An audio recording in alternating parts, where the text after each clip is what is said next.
Alors salut à toi, bienvenue dans ce nouveau podcast de Motion Life Teach. Ça fait un certain temps qu'on n'avait pas discuté ensemble comme ça. Alors comme je t'ai dit, je vais essayer en ce moment de faire un podcast toutes les 2 semaines et pour l'instant, je tiens le rythme. C'est bien le deuxième podcast où je tiens le rythme. Donc voilà, on va espérer que ça dure. Et tu pourrais certainement te poser la question, ok, de quoi il va nous parler aujourd'hui? Eh bien, aujourd'hui je vais te parler d'un truc assez important. Encore une fois, le podcast, voilà, je vais rarement dans le podcast parler directement de 3D, à part dans certains où je l'ai déjà fait, mais j'ai fait un petit peu le tour sur le podcast, sur les sujets que je peux aborder en 3D, à part s'il va y avoir des nouveautés qui vont arriver, mais c'est tout. Ensuite, ce que j'aime bien faire sur le podcast, c'est parler des choses un peu plus larges, des choses qui sont, on va dire, annexes à la 3D, mais qui sont tout aussi importantes pour ton futur métier ou ce que tu veux faire plus tard dans justement cette industrie qui est la 3D. Et aujourd'hui, je vais te parler d'un truc hyper important, d'une question. En fait, on va essayer de répondre à cette question-là ensemble. La question, c'est est-ce que. Allez, on va plutôt la poser de manière ouverte. Qu'est-ce qui est le plus important d'avoir pour que tu puisses faire le métier dont tu as envie de faire? Alors le métier, du coup ici, moi évidemment quand je parle métier, j'imagine du coup artiste 3D dans le jeu vidéo, dans le cinéma, te mettre à ton compte indépendant, faire des films pour des clients, faire réalisateur au cinéma, bref, ce que tu veux, un métier dans le domaine de la 3D puisque c'est mon domaine. Mais finalement ce que je vais t'expliquer là, je vais l'exprimer avec des exemples qui sont dans le domaine de la 3D, puisqu'encore une fois c'est mon domaine, mais c'est applicable en fait finalement à tout, tu vas voir. Alors, c'est parti, jingle.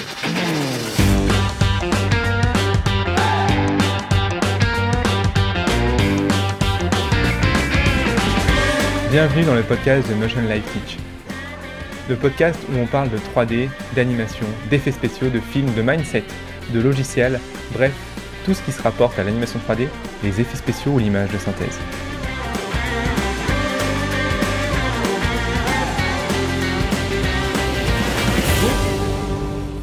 Je répète la question.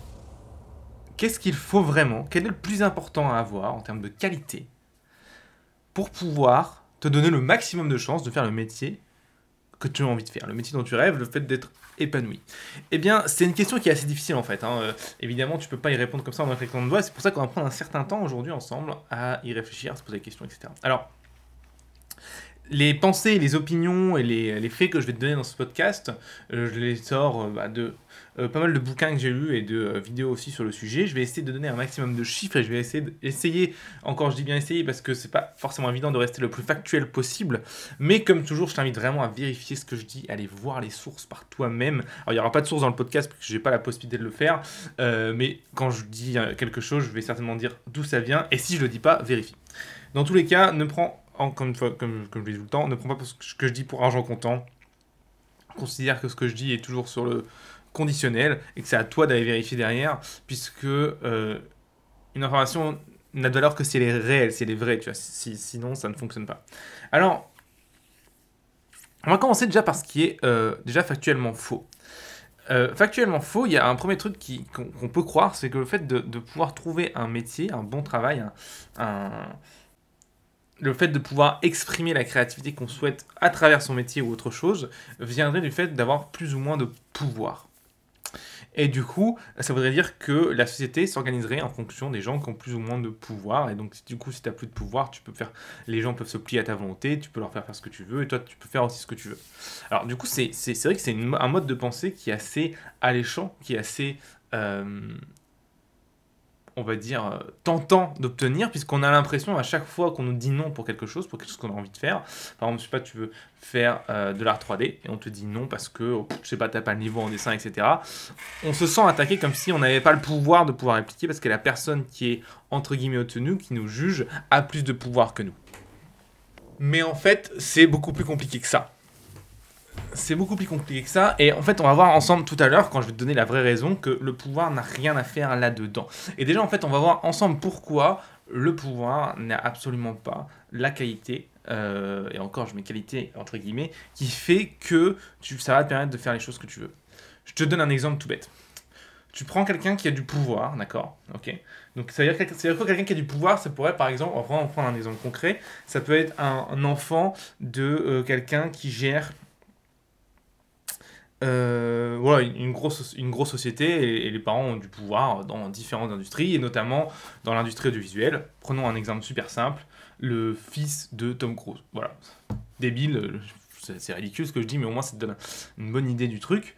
Le fils de Tom Cruise, d'accord, il a certainement plus de pouvoir pour rentrer dans l'industrie du cinéma que moi ou toi, d'accord. Donc, et ce qui est marrant, c'est que ce pouvoir va lui permettre de rentrer dans l'industrie du cinéma. C'est ça qui est marrant, c'est que le pouvoir en tant que tel, la pression de son père va lui permettre de pouvoir rentrer dans l'industrie du cinéma. Mais le truc, c'est qu'il va pas rester longtemps, en fait. Il va pas rester longtemps, ou alors s'il reste longtemps, c'est que il va bénéficier de la qualité dont on va parler plus tard. Pourquoi il restera pas longtemps? Parce que le fait d'avoir de pouvoir, mais du coup de pas réussir à juste à faire le job, en fait, ça ne marche pas, en fait. Par exemple, si je te mets aux commandes d'un film et que tu sais pas faire un film, et ben au final, t'as un film de merde, ou t'as pas de film du tout, ou l'équipe s'engueule, etc. Le fait est que, du coup, avoir quelqu'un au pouvoir, mais qui, du coup, derrière ne sait pas gérer les choses, ben, en fait, ça marche pas. Donc on voit, en fait, que le pouvoir n'est pas la chose qu'il te faut pour réussir à pouvoir avoir le métier que tu souhaites. Et c'est tant mieux parce que le fait de pouvoir acquérir du pouvoir, en fait, c'est très difficile. En tant que tel, avoir du pouvoir, c'est tu l'as ou tu l'as pas, quoi. Il n'y a pas vraiment de solution pour avoir plus ou moins de pouvoir. Il y a quelques leviers, mais c'est franchement assez difficile à gérer. Donc tant mieux que ce soit pas ça qui gère le fait que tu puisses réussir à faire le métier que tu as envie de faire en 3D ou pas. Donc ça, c'est une bonne chose. Donc premièrement, du coup, le pouvoir, ce n'est pas comme ça que notre société fonctionne. Et on le verrait d'ailleurs, hein, si jamais on avait des sociétés qui étaient gérées par le pouvoir, par exemple, eh bien, un autre exemple qu'on m'avait donné, et c'était Jordan Peterson qui avait donné cet exemple, et je trouvais que c'était très juste, mais alors du coup, il faut que je le retrouve. Exactement, c'était quoi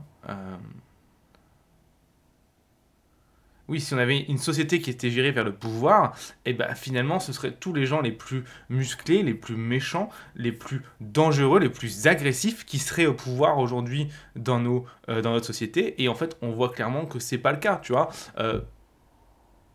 Pour prendre un exemple concret, tu vois, Emmanuel Macron est président, d'accord, donc c'est celui qui a globalement le plus de pouvoir en France.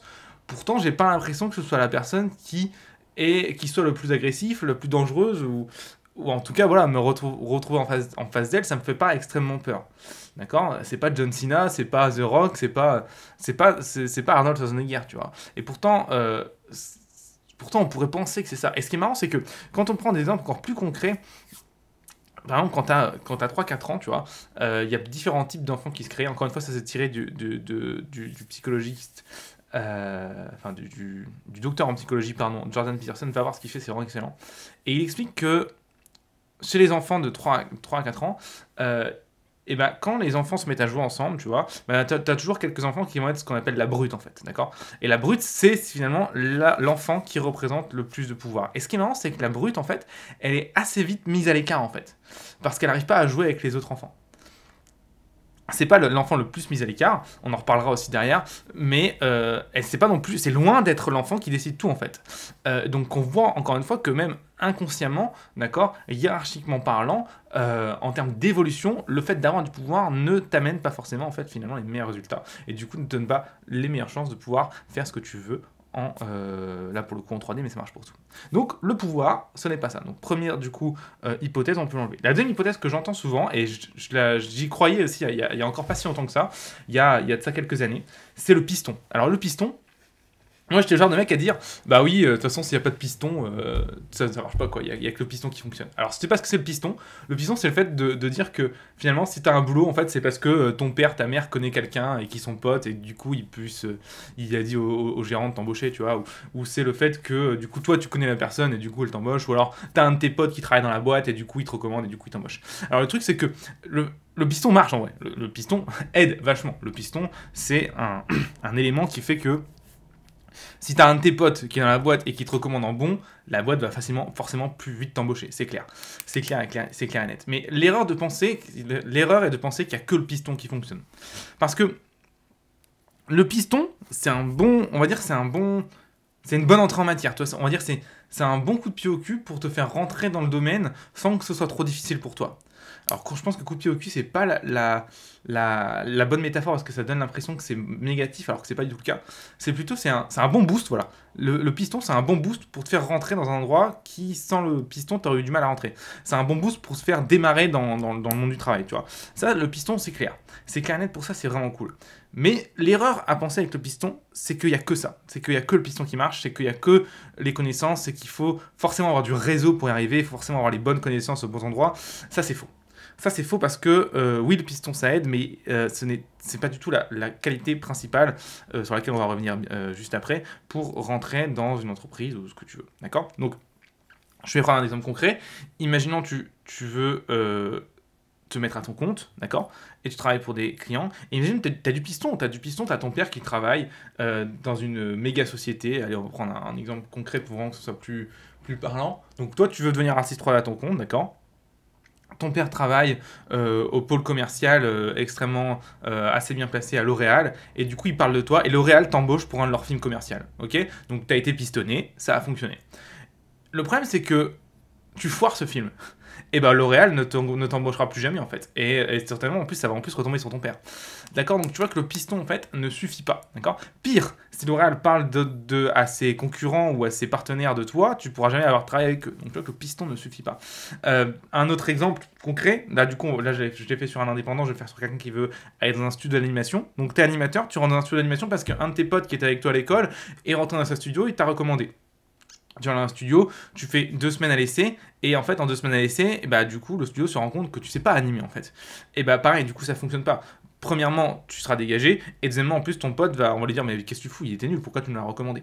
Donc, ça peut retomber sur ton pote, et sur toi aussi. Enfin, ça va retomber sur toi, et peut-être même sur ton pote. Donc, tu vois que le piston seul ne sert à rien, en fait, d'accord ? Donc, le fait de croire que le piston, il n'y a que ça, c'est une erreur. Par contre, le fait de penser que le piston peut t'aider, oui, le piston va t'aider. Si tu as les bonnes connaissances et que tu as la qualité dont on va parler juste après, le piston peut être un bon boost pour démarrer. Mais l'erreur à faire est de penser qu'il n'y a que ça.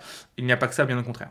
Alors du coup, quelle est la qualité qui est vraiment importante ? Eh bien, la qualité dont je veux te parler, c'est... Du coup, on a enlevé le piston et le pouvoir. Et la dernière qualité que je veux te parler, et pour moi c'est celle-ci qui fait que notre société fonctionne ainsi, et c'est celle-ci que tu dois développer en priorité si tu veux pouvoir faire ce que tu as envie de faire plus tard, ou même maintenant en fait, dans le domaine de la 3D, ou même dans tout autre domaine, c'est le fait de développer tes compétences. Aujourd'hui, on est clairement dans une société qui vit et qui s'organise par rapport aux compétences et au niveau de compétences de chacun.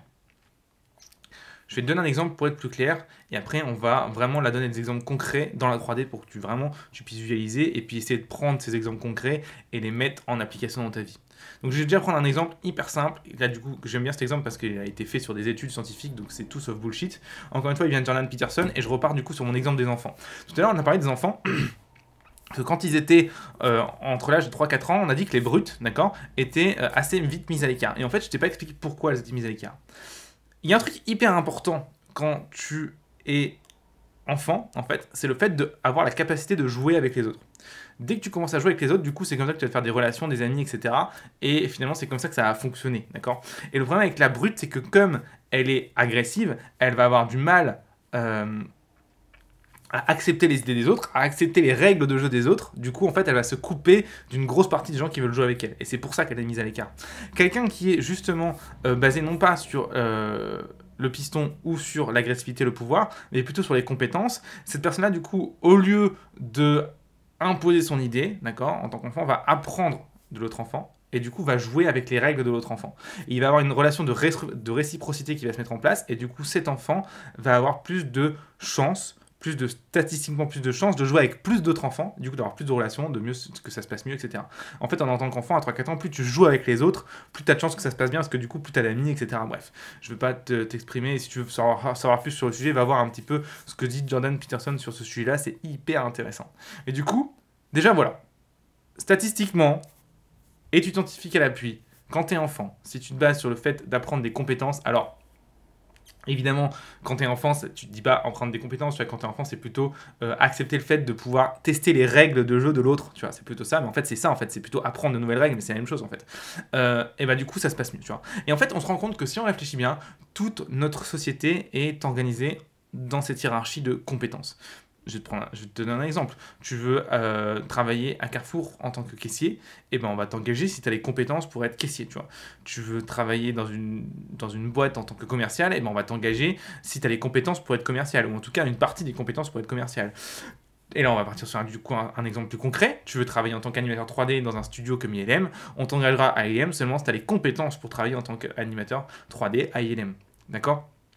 Et toutes les sociétés s'organisent comme ça. Et je vais reprendre l'exemple de Macron. Du coup, Macron n'est pas au pouvoir de la France parce qu'il est... il a du pouvoir, parce qu'il est agressif, parce qu'il fait peur, mais certainement parce que c'est une des personnes les plus compétentes, alors je ne vais pas dire les plus compétentes en tant que rôle de président, par contre, une des personnes les plus compétentes à arriver au rôle de président, parce que c'est deux choses différentes, tu vois. Quand tu as quelqu'un qui va courir pour les présidentielles, en fait, tu as deux métiers différents. Tu as le métier d'arriver au présidentiel, et après, tu as le métier d'être président. Et ce qu'on voit souvent, c'est que les gens sont bien meilleurs à faire la course pour arriver au président, mais une fois qu'ils sont au président, il n'y a plus personne. Bon, j'exagère, j'extrapole, c'est pas vraiment le but, mais du coup, ce qui est sûr, c'est que par contre, pour le coup, Macron, sur les 5 dernières années, a été le meilleur et a eu les meilleures compétences, avec son équipe évidemment, pour arriver jusqu'à être président. D'accord ? Là, de toute façon, on a voté, les Français ont voté majoritairement pour lui, donc c'est ce que ça veut dire. Hein. Donc, toi, en tant qu'artiste 3D, en tant que futur artiste 3D, qu'est-ce que tu peux en tirer de ça ? Comment tu peux appliquer ça dans ta vie ? Et ben, je vais te donner un exemple vraiment concret. Je vais reprendre du coup mon exemple de L'Oréal. Et toi qui es indépendant. Donc tu as de la chance, ton père te pistonne, tu es à L'Oréal, mais là du coup tu as les compétences pour faire le film. Et comme tu as les compétences pour faire le film se passe bien, et du coup c'est seulement là que tu vas pouvoir du coup... L'Oréal va te recommander à des partenaires, tu vas faire d'autres films, etc. À chaque fois ça va bien se passer parce que justement tu as les compétences où tu vas te former pour avoir les compétences pour faire un film correct. Donc la première chose que tu peux faire, et pour moi la priorité de ta liste, de toute ta liste, c'est pas acheter de nouveau matériel, c'est pas essayer d'avoir du bon réseau, des relations, c'est pas non plus, alors essayer de pouvoir, de toute façon aujourd'hui même presque plus personne fait ça, sinon tout le monde ira à la muscu, mais c'est surtout acquérir des connaissances, du savoir en fait. D'ailleurs il y a un dicton, j'adore, je crois que c'est je suis plus sûr de la personne qui le dit, mais je crois que c'est Robert Kiyosaki qui le dit, mais je suis pas certain, qui dit le savoir c'est le pouvoir. Bah, clairement, c'est vrai en fait. Clairement, c'est vraiment ça en fait. Quand tu as les compétences et le savoir pour faire ce que tu as envie de faire, et bah, c'est facile en fait. C'est facile de pouvoir aller dans un job quand tu sais que tu sais le faire en fait. C'est facile de pouvoir faire un film à quelqu'un quand tu sais que tu sais le faire. Ou quand tu sais que tu vas savoir apprendre à le faire, tu vois. Donc je te donne un deuxième exemple plus concret, du coup en studio. Histoire qu'on ait vraiment les deux côtés de la médaille. Tu souhaite devenir VFX artiste. Donc VFX artiste, c'est la personne qui fait les simulations de fumée, d'eau, de particules, les vêtements sur les personnages, les cheveux, etc. Et tu t'es formé à ça, à être VFX artiste, et du coup tu as des compétences en ça. Tu as déjà essayé de travailler sur des personnages de toi, tu as animé des cheveux, etc. Ça a marché, tu as galéré, bref, ça fait 1 an que tu te formes, donc tu as les compétences pour. Et bah, maintenant, imagine que tu arrives du coup dans un studio, un peu rapport de studio, en entretien d'embauche, et l'employeur, mets-toi à la place de l'employeur, d'accord ? Il reçoit toi et une autre personne. Et toi, du coup, il voit que tu lui expliques, tu lui montres ton showreel, il voit que du coup, tu t'es déjà formé, tu as déjà fait des projets personnels. Tu lui montres en fait dans ton entretien d'embauche que tu sais faire ce dont il a besoin, un VFX artiste. Et le deuxième fait exactement la même chose, mais sans lui montrer ses compétences. Donc il dit, voilà, j'aimerais bien être VFX artiste, prenez-moi s'il vous plaît. En gros, j'exagère, mais en gros. Et là, vu comme ça, je suis sûr que pour toi, ça te paraît évident que c'est toi qui va être pris et pas l'autre. Et du coup, qu'est-ce que ça prouve ? Ça prouve qu'en fait, finalement, pour tout le monde, c'est évident qu'on est pris sur les compétences et non pas sur le piston ou encore moins le pouvoir. Donc, la première chose que tu peux faire, déjà maintenant, après avoir fini ce podcast, même pendant que tu écoutes ce podcast, à la limite, c'est te former sur les sujets qui t'intéressent le plus, sur les domaines dans lesquels tu veux travailler plus tard. C'est vraiment important que tu te formes là-dessus. Et il est vraiment important que tu te formes sur tout le domaine, non pas seulement la petite partie spécifique qui t'intéresse à fond, tu vois. Si par exemple demain tu veux devenir réalisateur numérique, c'est un mec qui réalise des films d'animation ou alors qui réalise les plans d'effets spéciaux sur des films. Si tu veux devenir cette personne-là, bah, il faut que tu te formes dans tout le domaine de réalisateur numérique. Et réalisateur numérique, c'est pas simplement apprendre à utiliser un logiciel 3D. C'est comprendre les positionnements de caméra, les règles d'éclairage, comment discuter avec les acteurs, comment organiser un tournage avec des effets spéciaux. C'est extrêmement complexe et large en fait comme compétence à acquérir. Ça prend du temps, mais il faut le faire. C'est seulement quand tu seras le meilleur dans ces compétences-là que tu pourras justement du coup facilement, ou en tout cas moins difficilement, te présenter sur ce marché-là et avoir des retours positifs. Alors du coup, la question qu'on peut se poser par rapport à ce que je viens de te dire, c'est comment augmenter ses compétences ? Parce que c'est bien de te dire, ok, j'augmente mes compétences, mais comment ça marche en fait ? D'accord ? Et là, du coup, je vais te donner 3 solutions pour pouvoir faire ça. La première solution, et je pense que c'est une des plus difficiles, mais putain, clairement, c'est vraiment la meilleure, c'est revenir aux bases. Revenir aux bases. c'est important surtout dans la 3D, où aujourd'hui on apprend beaucoup avec des tutoriels sur YouTube, etc. Et on a tendance à vite aller faire du presse-bouton, c'est-à-dire que tu vas copier ce que le mec fait en cliquant sur des boutons sans vraiment comprendre ce qui se passe. Le fait, c'est que faire ça, du coup, tu as l'impression de savoir faire plein de trucs, alors qu'en fait, tu sais rien parce que tu ne sais pas, tu n'as pas les compétences pour comprendre ce qui se passe à l'intérieur du logiciel. Quelles sont les règles mathématiques, les bases qui circulent derrière ton logiciel et qui font que ça fonctionne devant tes yeux. Et en fait, tant que tu n'auras pas ces bases-là, tant que tu n'auras pas acquis ces bases-là, tant que tu ne les auras pas comprises dans leur totalité, tu ne pourras pas avancer. Il y a un moment, tu seras bloqué parce que du coup, tu vas manquer. Je te donne un exemple. Par exemple, des particules, la simulation de particules, sans comprendre la base derrière, tu peux en faire 2, 3, 4. Quoi. C'est ok, tu vas faire des trucs simples. Mais dès que tu vas vouloir faire des trucs compliqués, genre par exemple une tornade ou ce que tu veux, quand tu n'auras pas compris par exemple le système de vecteurs et de vélocité, bah, tu seras bloqué. Parce que tu as forcément besoin de ça pour faire des particules avancées. Et ça, du coup, voilà, c'est ce que je veux dire. Premier point, reviens aux bases. N'aie pas peur de revenir à la base de la base. Qu'est-ce que la 3D? Qu'est-ce qu'un point? Qu'est-ce qu'un vertex? Qu'est-ce qu'une edge? Qu'est-ce qu'une sélection? Qu'est-ce qu'un objet? Qu'est-ce qu'un espace-objet? Qu'est-ce qu'une déformation? Qu'est-ce qu'une coordonnée de texture? Qu'est-ce qu'un éclairage? À quoi ça correspond un éclairage mathématiquement parlant? À quoi ça correspond un shader mathématiquement parlant? À quoi ça correspond un moteur de rendu mathématiquement parlant? Qu'est-ce qui se passe dans ton ordinateur pour que ton moteur de rendu t'affiche une image à la fin? Comment il transpose ta scène 3D en une image à la fin avec de la lumière, etc. Comment ça marche tout ça? Une fois que tu auras compris ça, tu vas voir que tout va devenir plus simple. C'est comme s'il te manquait un truc fondamental, tu vois, si tu n'as pas tes bases.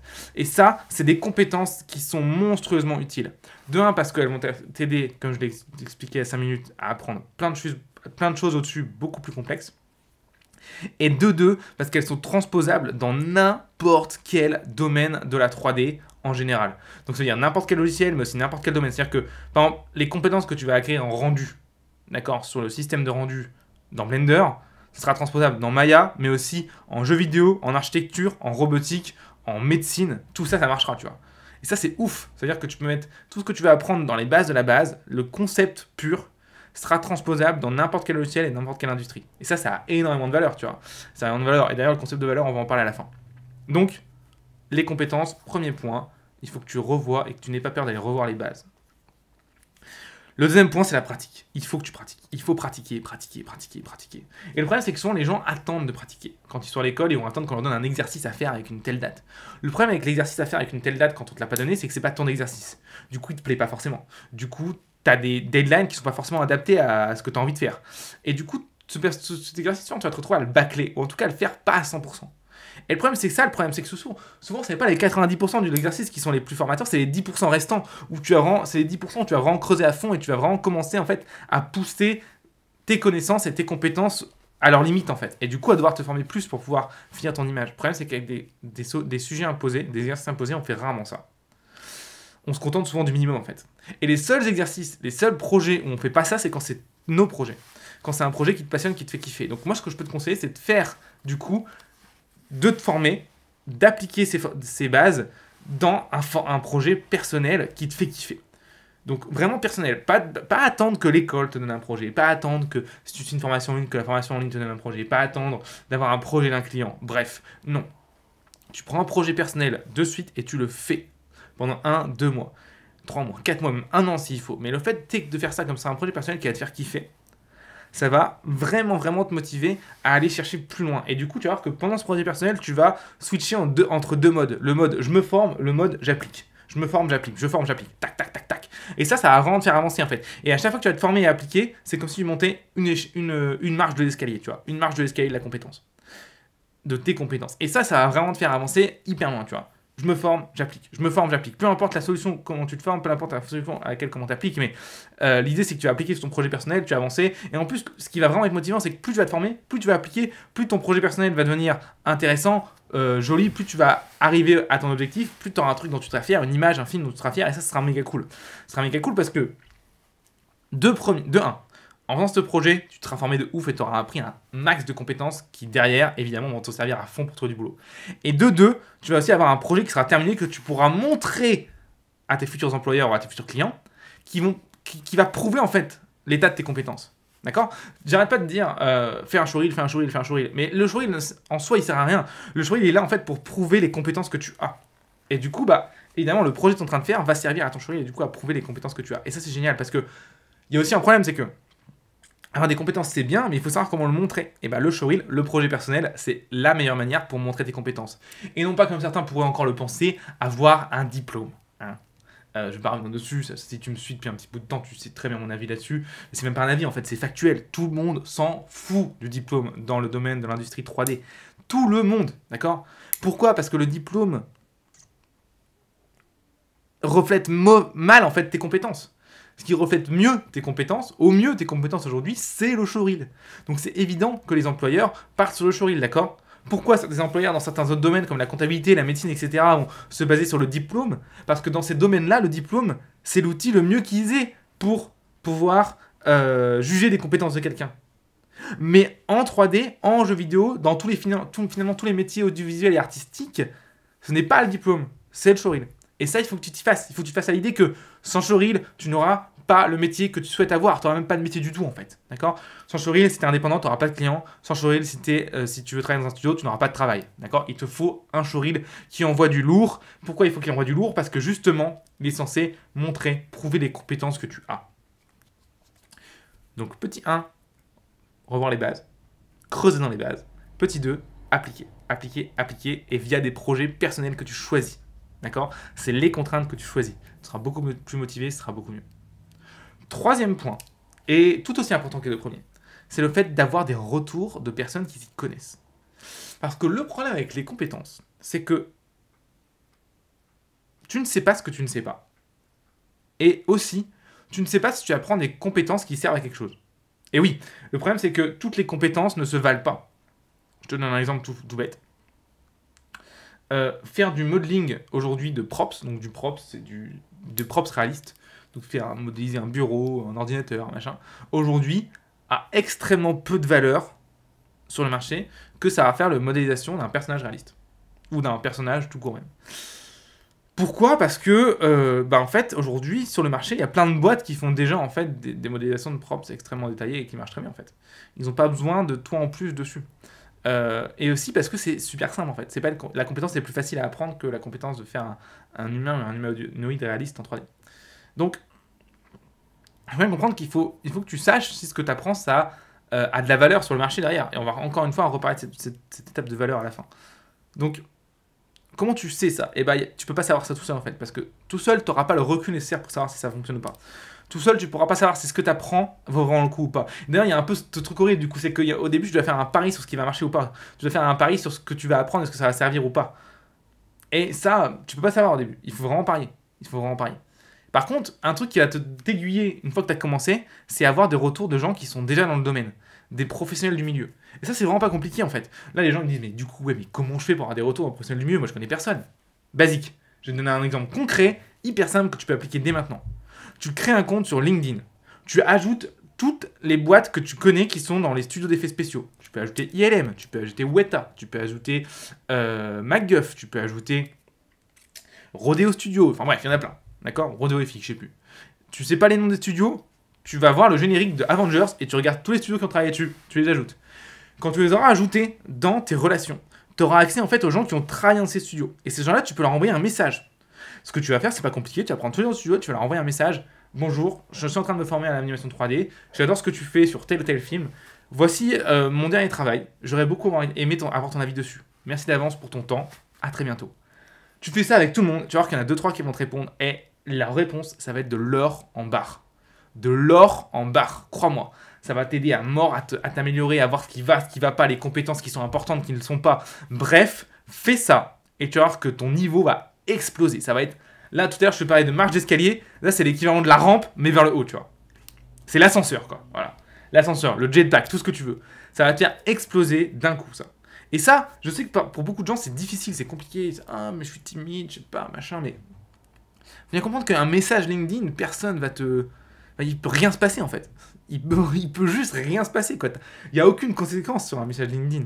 Tu n'insultes pas la personne, tu la déranges même pas. Si elle veut pas répondre, elle répond pas. Enfin, bref. Voilà, juste fais-le. Ça va te faire gagner un temps de fou. De fou, pourquoi? Parce que ça va pas t'apprendre à mieux te former, à avoir plus de compétences, mais ça va t'apprendre à cibler les bonnes compétences à avoir et celles qu'il faut plutôt laisser de côté. Parce qu'encore une fois, toutes les compétences n'ont pas la même valeur. Et justement, j'y viens. tout à l'heure, j'ai utilisé dans ce podcast, 2-3 fois le terme valeur. Qu'est-ce que ça veut dire valeur? En fait, la valeur d'un truc, c'est finalement... Ah oui, c'est assez difficile à expliquer comme ça. C'est finalement, en fait, l'importance que tu lui apportes en tant que toi client. Donc, je vais te donner un exemple vraiment concret pour que tu comprennes. Tu as une bouteille d'eau devant toi, mais tu n'as pas forcément soif. Du coup, cette bouteille d'eau a, pour le coup, peu de valeur. Mettons-lui une échelle arbitraire. Elle a une valeur de 1, d'accord? Par contre, je te mets dans le désert et ça fait 2 jours que tu n'as pas bu. Je te mets la même bouteille d'eau devant tes yeux. Là, tout de suite, cette bouteille d'eau a une valeur de 10 000, tu vois. Parce qu'il faut que tu boives sinon tu vas crever. Et là, du coup, je te montre un truc hyper important, c'est qu'en fait, la valeur, c'est pas un truc qui est objectif. C'est pas un truc qui est figé sur chaque objet, ou sur chaque élément, ou sur chaque compétence, d'accord? La valeur, ça peut marcher pour tout, hein. C'est pas forcément des objets. Donc, c'est ça qui est important, c'est que du coup, on appelle ça, en fait, finalement, non pas la valeur, parce que la valeur, ça amène à une idée qui c'est objectif, mais plutôt la valeur perçue. La valeur perçue, c'est-à-dire quoi? C'est-à-dire que la valeur est différente par quoi ou par qui elle est perçue. Donc, par exemple, moi, si j'ai pas bu depuis 2 jours, je vais pas percevoir la bouteille d'eau avec la même valeur que toi qui viens de boire. Tu vois, c'est ça. Eh bien, il faut comprendre que cette valeur est aussi valable pour les compétences que tu vas avoir et développer. Les compétences que tu vas développer, que tu vas apprendre, sur lesquelles tu vas te former, n'auront pas la même valeur sur le marché, en fonction du marché sur lequel tu te trouves et en fonction de quelle boîte, à quelle boîte tu parles en fait, ou à quel client tu parles. Je te donne un exemple vraiment très concret. Si tu travailles pour un studio d'animation où il y a 100 animateurs, ta compétence en lighting aura peu de valeur. Par contre, si tu travailles dans un mini-studio où vous êtes 3 animateurs vous êtes 3 personnes et que tu es animateur, ta compétence en lighting aura beaucoup de valeur. Parce que si jamais il y a un problème avec le lighter, tu pourras être là pour sauver la donne. Alors que sur un studio avec plus de 200 personnes, ça sert à rien. Il y aura toujours un lighter qui sera là. Un autre exemple. Tu travailles pour un studio, tu t'es à ton compte et tu travailles pour un extrêmement gros client et tu dois lui faire une pub extrêmement propre de luxe. Ta compétence à faire des rendus de bonne qualité et réalistes aura une valeur qui sera extrêmement importante. Par contre, si tu te retrouves à travailler pour t'es indépendant et tu travailles pour un client qui a pas beaucoup d'argent et qui est, je sais pas moi, je vais pas dire la boulangerie du coin, c'est exagéré, mais allez, l'école ou le lycée du coin, ta compétence à faire des rendus réalistes n'a presque plus aucune valeur là. Tu vois, c'est 2 choses différentes. En fait, du coup, la valeur de tes compétences va être relative à ton marché. Donc, le marché, c'est quoi? C'est les personnes à qui tu t'adresses, pour qui tu vas travailler ou pour qui tu veux travailler. Et aussi au marché en lui-même. C'est-à-dire que même dans le marché, il y a des compétences qui sont de moins en moins qui ont moins en moins de valeur. Par exemple, modéliser des props, dont je parlais, ça, c'est un truc qui, de base, objectivement, la valeur diminue. Parce qu'on a des solutions sur le marché qui sont bien plus intéressantes que d'engager quelqu'un pour le faire. Et le fait est que de poser des questions à des gens qui sont dans l'industrie, ces gens-là vont pouvoir justement te dire quelle compétence a de la valeur ou pas. Alors ils vont pas te dire oui, cette compétence a de la valeur, cette compétence on n'en a pas, mais ils vont te faire plus de retours en fait sur ce qu'est de la valeur tout simplement. Donc en gros, tu auras juste à te baser là-dessus. Donc voilà. Du coup, si on résume un petit peu tout ça, ce qu'il faut que tu fasses si tu veux demain pouvoir t'orienter vers le job dont tu rêves, si tu as envie de faire du jeu vidéo, du cinéma, j'en sais rien, de la VR, tout ce que tu veux. Ce qu'il faut que tu aies, c'est des compétences qui soient hyper pointues dans ce domaine. Et ce qu'il faut bien comprendre, c'est que on est dans un monde qui est hiérarchique par les compétences. C'est-à-dire que tu vas être en compétition avec des gens qui ont les mêmes compétences que toi. Donc il faut vraiment que il faut pas que tu te contentes du minimum, quoi. Là, les compétences, il faut aller à fond dedans. Il faut vraiment que tu ailles le plus loin que tu puisses aller, en fait. Parce que sinon, tu vas te faire défoncer, en fait, sinon. Ça n'ira pas en fait, tu ne vas pas résoudre le problème dont la personne a besoin, et en plus de ça, peut-être que quelqu'un d'autre à côté de toi aura été plus loin que toi, et lui répondra mieux au problème que la personne a besoin parce qu'elle a plus de compétences. Donc c'est important en fait que tu n'hésines pas sur ce concept de compétence en fait. C'est honnêtement la chose là qui a le plus de valeur dans laquelle tu peux investir aujourd'hui, tes compétences. Si un jour tu sais pas quoi faire, tu t'ennuies, tu as le choix entre regarder Netflix ou te former, forme-toi. Enfin, en fait, peu importe dans la vie, quand tu ne sais pas quoi faire, forme-toi. C'est vraiment l'élément de ta vie qui va te servir dans toutes les étapes de ta vie. Et encore, je dis forme-toi, mais là, encore une fois, je parle de 3D parce que c'est le domaine de la chaîne, mais ça marche pour tous les domaines, tu vois. T'as pas ton permis, tu vois. T'as pas ton permis, tu te fais chier. Bah, forme-toi à avoir ton permis. Forme-toi à conduire une voiture. Ça sert tout le temps de savoir conduire une voiture.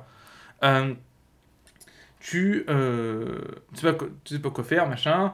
mais tu peux pas ou tu veux pas faire de 3D pour telle ou telle raison, et forme-toi à autre chose. Forme-toi à l'économie, forme-toi à la finance, forme-toi à la peinture, forme-toi à ce que tu veux, on s'en fout, forme-toi. Les compétences, peu importe ce que tu fais, ont toujours de la valeur. Alors oui, il y en a qui ont plus ou moins de valeur que d'autres, et encore une fois, je te le dis au début, c'est vraiment, tu fais un pari, hein. Tu fais un pari et tu vois ce qui se passe. C'est pour ça qu'il faut le plus vite possible avoir des retours de gens qui sont vraiment dans l'industrie pour que tu comprennes et que tu aies vraiment les pieds sur terre par rapport à ton marché, et que tu comprennes quelles compétences ont de la valeur et quelles compétences n'en a pas.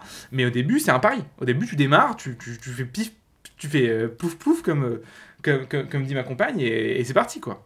D'accord. Juste y vas, quoi. Et voilà, une fois que tu as ta compétence, une fois que tu commences ta compétence, tu sais le plus vite possible d'avoir des retours de gens qui sont sur le marché en réel, pour garder les pieds sur terre et être sûr de ne pas partir dans un truc complètement what the fuck que tout le monde s'en fout. D'accord. Parce qu'il y a des compétences dont tout le monde s'en fout. Tu vois, par exemple, j'avais vu un truc à la France, à un grand notamment, il y avait le mec qui avait la compétence de caster des noix avec son cul. Ouais, c'est une vraie. C'est vrai, hein, j'invente rien. Va voir sur YouTube. Cette compétence-là, par exemple, elle doit certainement être très difficile à développer, j'en suis persuadé, mais elle a très peu de valeur dans le monde d'aujourd'hui. À part si tu veux faire clown dans un cirque, mais bon, voilà quoi. Et encore, clown dans un cirque, si c'est ce qui te fait kiffer, pourquoi pas. Pourquoi pas, comme quand même la compétence la plus what the fuck, tu vois, peut avoir une valeur. Donc, voilà, le conseil que je peux te donner pour terminer ce podcast, c'est vraiment. Peu importe ce que tu comptes faire, d'accord ? Peu importe ton objectif de vie, peu importe les problèmes que tu as, les difficultés que tu as dans ta vie de tous les jours, peu importe tout ça, ça ne change rien, rien du tout.